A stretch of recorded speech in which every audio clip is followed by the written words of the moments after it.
Now, how to be a better leader? This is such a big question, but I put the question in there specifically because it's so important to strategy.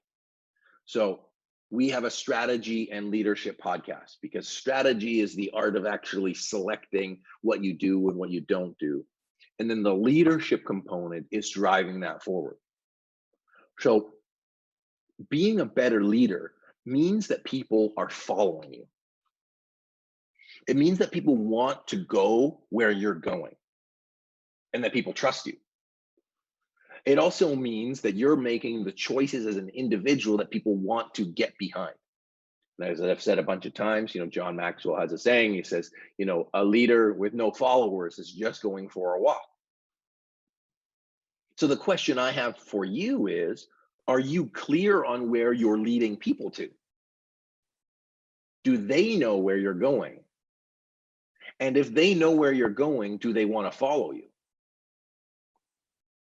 So I find with leaders and managers, and there is a distinction, is that they often take it for granted that their other people in the organization or other people outside of the organization know where they're going, but they're not communicating that vision, and they're not communicating that vision for buy-in.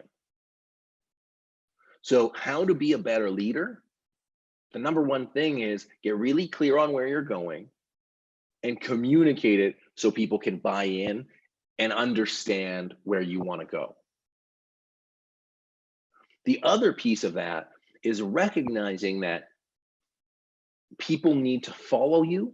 So you need to understand what's important to them. Because what's important to you isn't necessarily what's going to be important to them. And you could guess what's important to them.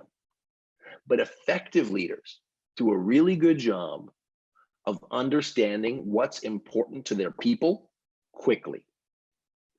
And so they develop listening skills, they develop empathy skills, they actually have like love, and they create a connection with people quickly.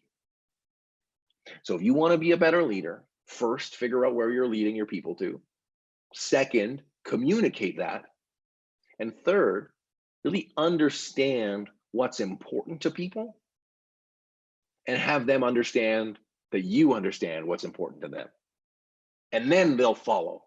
Then they'll buy in. Then they'll want to go where you want to go. So as a leader, it's your job and your opportunity to be able to motivate people to want to do those things. And that's that third piece. That's that connection piece. That's the seeing it for themselves and understanding that the benefit outweighs the costs.